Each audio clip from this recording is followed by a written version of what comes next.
यह शहर की एक गली है। वहाँ शामनाथ तिवारी द्वारा चलाई जाने वाली एक छोटी सी चिकन बिरयानी की दुकान है। शामनाथ की उम्र 50 पार हो चुकी थी, फिर भी बिना थके सुबह दुकान खोलने से लेकर रात के 10 बजे तक बेहद धैर्य के साथ स्वादिष्ट बिरयानी बनाकर बेचते। उनके 2 बेटे हैं, बड़ा बेटा अमन और छोटा बेटा नमन। अमन की डिग्री खत्म होते ही वह दुकान पर आकर बैठ जाता और रोज अपने पिता की बिरयानी पकाने में और ग्राहकों को परोसने में मदद करता। साथ ही वह आईपीएस की परीक्षा की तैयारी भी कर रहा था। चाहे जो भी हो जाए, आईपीएस ऑफिस बनना ही इसी जिद के साथ वह दुनिया को भूलकर पढ़ाई और केवल पढ़ाई में लगा रहता। इसके लिए बिना सिर उठाए वह आने वाली परीक्षा के लिए दिन रात मेहनत करते रहता। कभी कभी तो वह सुबह सुबह ही पिता के साथ दुकान पर आ जाता और दुकान के बाहर बनी छोटे से चबूतरे पर बैठकर ध्यान लगाकर पढ़ाई में डूब जाता। दोपहर में दुकान के बाहर के परिसर में मेज कुर्सियां लगाकर वह खाना परोसा जाता। अमन बिरयानी परोसने में भी अपने पिता की मदद करता। वहीं दूसरी ओर छोटा बेटा नमन इंटरमीडिएट में फेल होकर आवारागर्दी करने के अलावा पिता की मदद के लिए दुकान पर बैठने का विचार भी अपने दिमाग में नहीं लाता। कभी कभी शामनाथ अपने बड़े बेटे से कहते, मुझे पूरा विश्वास है अमन तुम कामयाब हो जाओगे, लेकिन तुम्हारे छोटे भाई की चिंता सताती है। तुम तो पुलिस ऑफिसर बनकर अच्छी जिंदगी गुजार लोगे, लेकिन पढ़ाई को मन न लगाने वाला नमन अपनी जिंदगी कैसे चलाएगा बेटा? उसके इस नासमझी और अस्थिर व्यवहार को देखकर उसकी जिंदगी उस पर ही भारी पड़ जाएगी। पिताजी आप चिंता मत कीजिए, मैं हूं ना, उसे कोई परेशानी नहीं होने दूंगा, मैं सब संभालूंगा, ऐसा धैर्य के साथ कहता है। अरे ओ नमन, तुम्हारा बड़ा भाई तो बड़ा अफसर बन ही जाएगा। जब तक मुझ में हिम्मत है तो मेरे साथ दुकान पर टिक कर बैठकर व्यापार क्यों नहीं सीख लेते? बिना किसी काम के दोस्तों के साथ घूम कर यूं समय बर्बाद करोगे तो आगे क्या होगा? अरे छी, क्या मैं यहाँ दिन भर पसीना बहाकर बिरयानी बेचूं क्या? मुझे 5 लाख रुपए दो, मैं बड़े बाजार में एक बढ़िया पिज्जा बर्गर का कैफे खोलूंगा। देखना कॉलेज के छात्र उमड़ पड़ जाएंगे मेरी दुकान पर। 5 लाख रुपए क्या? इतने पैसे मेरे पास कहाँ से आएंगे रे? रोज की बिरयानी बेचकर जो मिलता है उसी से घर चला रहा हूँ। जैसे तैसे तुम्हारे बड़े भाई को डिग्री करवाई है, सोचा था तुम भी डिग्री करके बैंक की नौकरी कर लोगे और सेटल हो जाओगे, लेकिन मुझे पता नहीं था तुम इतने गैर जिम्मेदार बन जाओगे। हाँ, मुझे तो पहले से ही पता था कि आप मुझे पैसे नहीं देंगे। आपका सारा प्यार तो अमन के लिए ही है। ठीक है, फिर मैं कोई चोरी चकारी करके लूटपाट करके पैसे जुटा लूंगा और अपना पिज्जा बर्गर कैफे खोल लूंगा। शामनाथ उसका जवाब सुनकर चुपचाप दुखी होता है। एक दिन वहां से 4 दुकान छोड़कर रहने वाला स्थानीय व्यापारी रमाकांत आता है। अरे श्यामनाथ जी, 1 प्लेट बिरयानी तो दो करके ऑर्डर देता है।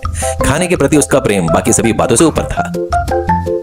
आइए रमाकांत जी, आपके लिए ही ताजा चिकन डालकर बिरयानी बनाई है। आप तो नियम से इस समय पर आ ही जाते हैं ना। श्यामनाथ गर्मा गर्म बिरयानी के प्लेट उसके आगे बढ़ाता है। श्यामनाथ जी, आपकी बिरयानी की खुशबू से पेट ही भर जाता है। मुझे तो बहुत तेज भूख लगी है, लेकिन आज सुबह से बोनी तक नहीं हुई बाबा। मेरी जेब में 1 रुपया तक नहीं है।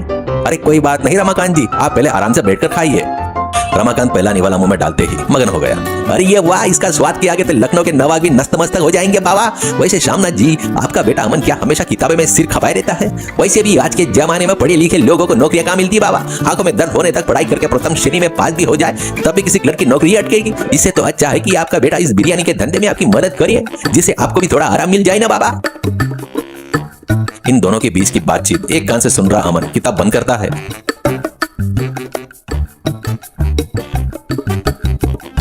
रमाकांत जी, बिरयानी तो पेट भर सकती है, लेकिन शिक्षा समाज और हमारी पहचान बनाती है। मेरा लक्ष्य एक पुलिस अधिकारी बनना है, समाज में न्याय की रक्षा करना है। इतने में सामने वाली गली में राजेश वस्त्रालय की नाम की बड़ी दुकान चलाने वाले राजेश पांडे बदहवस हालत में दौड़ता हुआ आया। उसके चेहरे पर एक गहरी घबराहट साफ दिखाई दे रही थी। अरे क्या किसी ने यहाँ मेरा ब्रीफकेस देखा? 1 घंटे पहले यहाँ बिरयानी खाने आया था, तभी एक अर्जेंट फोन आया। मैं जल्दबाजी में अपना ब्रीफकेस यहीं भूलकर चला गया। उसमें मुंबई से माल की डिलीवरी देने आए टेक्सटाइल एजेंट को देने के लिए 5 लाख रुपए के नगद थे। मेरी दुकान पर एजेंट इंतजार कर रहा है। पांडे जी, आप शांत हो जाइए, हम सब यहीं थे, लेकिन किसी ने आपका ब्रीफकेस ले जाते हुए नहीं देखा। अरे नहीं देखा? या तुम तीनों के अलावा और कौन था? अमन, तुम इतनी बड़ी पढ़ाई कर रहे हो ना, तुम्हारे पिताजी को पैसे की जरूरत है। क्या तुम लोगों ने ही मेरा ब्रीफकेस छुपा कर ये नाटक रचा है? अरे पांडे जी, आप ही वो ब्रीफकेस ले जाकर कहीं और भूल गए होंगे, कृपया हम पर शक मत कीजिए। अरे पांडे जी, श्याम जी तो एक छोटा सा होटल चलाकर बच्चों को पढ़ा लिखा कर अच्छा आदमी बनाने का सपना देख रही है। ये बहुत भले इंसान है। और रही बात मेरी, मैं तो एक छोटी सी दुकान वाला हूँ। इतने बड़े से आप मुझ पर शक करेंगे क्या? मैं तो बस खाने का शौकीन हूँ, चोर नहीं बाबा। अरे हाँ, अभी थोड़ी देर पहले मैं जब यहाँ आ रहा था ना बाबा, तो एक लड़का बिल्कुल रामनाथ के बेटे जैसा दिख रहा था। मैंने उसे बाहर जाते देखा था। उसका नाम शायद नमन है। क्या वही था श्यामनाथ जी? हाँ, वो मेरा बेटा ही है, लेकिन उसकी माँ ने आज खाने में केवल चटनी बनाई थी, इसलिए वो गुस्से में आकर यहाँ बिरयानी खाकर अब ये भी गया है। अच्छा, तो तुम्हारा वो छोटा बेटा वही नमन, जिसके पास कोई काम धंधा नहीं है और वो रोज आवारा घूमता है। एक बार तुमने मुझसे उसे अपनी दुकान पर सेल्समैन को रखने की सिफारिश की थी ना? हाँ जरूर, उसने मेरा ब्रीफकेस उड़ाया होगा। मैं अभी पुलिस को फोन करता हूँ और तुम सबकी तलाशी करवाता हूँ। अगर मेरे पैसे नहीं मिले तो मैं सबकी दुकान यहाँ से हटवा दूंगा। राजेश पांडे की धमकी सुनकर शामनाथ की आंखों में आंसू आ गए। वे सिर झुकाकर चुपचाप खड़े थे। तभी अमन एक भावी आईपीएस अधिकारी की पैनी में पार की नजर के साथ आगे आता है। पांडे जी रुकिए, पुलिस को फोन मत कीजिए, आपका ब्रीफकेस कहाँ है और किसने लिया है यह मैं इन्वेस्टिगेशन करता हूँ। अमन वहां से हटकर जमीन पर निशान को खंगालते हुए एक चक्कर लगाता है और वापस आता है। आपके ब्रीफकेस का सुराग मिल गया है। अरे अमन, तुम तो कब से किताब में डूबे थे ना, तुम्हें ब्रीफकेस के बारे में कैसे पता चला बाबा?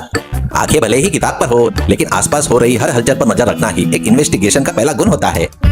फिर वह व्यापारी पांडे की तरफ बढ़ते हुए, पांडे जी पहला क्लो, आपके दाहिने जूते पर पीले रंग का बिरयानी का मसाले का दाग है। यह दाग दुकान के बगल में 600 गज की दूरी पर रखे डस्टबिन के पास का लग रहा है। यहाँ जो लोग भी बिरयानी खाते हैं वो हाथ धोने के लिए डस्टबिन के पास छोटे सिंक के पास जाते हैं। आप भी बिरयानी खाते खाते फोन पर बात करते हुए उस डस्टबिन तक गए थे। वहीं आपके जूते पर बिरयानी का पीला मसाला लगा है ना? हाँ, मैं फोन पर बात करते हुए वहां तक गया था, लेकिन ब्रीफकेस कहाँ है? वही तो बता रहा हूँ, दूसरा क्लो। अमन बिरयानी की मेज के कोने पर रखे एक बड़े थाली के तेल के डिब्बे की ओर इशारा करता है। आप जब फोन पर बात कर रहे थे ना, तो आपने सूटकेस को नीचे रखने के बजाय उस खाली डब्बे को ऊपर रखा और डस्टबिन की तरफ चले गए। लेकिन जो बात आपने गौर नहीं की वो यह थी कि उस डिब्बे के बगल में खड़ी एक साइकिल उस पर हल्की सी झुक रही थी। जब बिरयानी खाकर जाता हुआ एक ग्राहक अपने साइकिल निकालने लगा तो डब्बा थोड़ा सा हिला और आपका सूटकेस उस डिब्बे के पीछे रखे पुराने खाली ड्रम में जा गिरा। मेरे अंदाज से आपका ब्रीफकेस उस ड्रम के अंदर या उसके बगल में गिरा होना चाहिए। चलिए चलकर देखते हैं। सब लोग वहां जाते हैं। अमन ड्रम के तले से ब्रीफकेस को निकालकर बाहर मेज पर रख देता है। इस ब्रीफकेस पर तेल का दाग देखिए। जब डिब्बा हिला तो अंदर बची तेल की बूंदें इस पर टपकी। आप फोन की जल्दबाजी में ब्रीफकेस को वहीं भूलकर बात करते करते निकल गए। यानी यहाँ कोई चोरी नहीं हुई, ये केवल आपकी लापरवाही थी करके स्पष्ट कहता है। राजेश पांडे तुरंत अपना ब्रीफकेस खोलकर देखता है। उसमें 5 लाख रुपए नगद सुरक्षित थे। अरे ये मेरी गलती थी, जल्दबाजी और नासमझी में मैंने आप लोगों पर बेबुनियादी इल्जाम लगाया। श्यामनाथ जी, मुझे माफ कर दीजिए। आपका बेटा तो सचमुच में कोई साधारण लड़का नहीं है। इसकी सोच और सूक्ष्म निरीक्षण क्षमता अद्भुत है। ऐसा कहते हुए माफी मांगता है। रमाकांत तालियां बजाते हुए, अरे वाह, बिना किसी हंगामे के, बिना किसी जगह बदले तुम तो 1 मिनट में केस सॉल्व कर दिया। तुम्हें तो वाकई में एक असली आईपीएस ऑफिसर के सारे लक्षण है रे बाबा। ठीक उसी समय अमन का फोन बजता है। अमन फोन निकालकर वहाँ आईपीएस का फाइनल रिजल्ट का मैसेज था। अमन की आंखों में खुशी के आंसू आते हैं। वह तुरंत अपने पिता के पैर छूकर आशीर्वाद लेता है। पिताजी, मेरा सिलेक्शन आईपीएस ऑफिसर के लिए हो गया है पिताजी। श्यामनाथ की खुशी के मारे अपने बेटे को गले से लगा लेता है। मेरा बेटा आईपीएस ऑफिसर बन गया, गरीब चिकन बिरयानी वाले का बेटा इतना बड़ा अधिकारी बन गया। वे बेटे का सिर चूमता है। अगर मेहनत करने का जज्बा हो तो कोई भी गरीबी हमारा रास्ता नहीं रोक सकती बेटा। अब समाज की ईमानदारी से सेवा करना बेटा।